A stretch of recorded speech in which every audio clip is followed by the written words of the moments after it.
China's Spring Festival travel rush kicked off on Friday. The travel and tourism sectors are expected to see record-breaking journeys within the next 40 days, adding new steam to the country's economic recovery.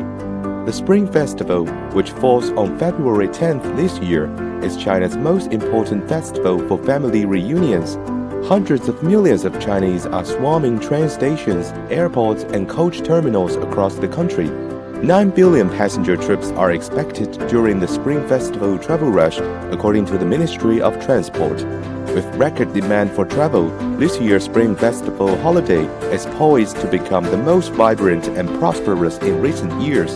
It will serve as an important window for observing vitality and consumer confidence levels in the world's second-largest economy.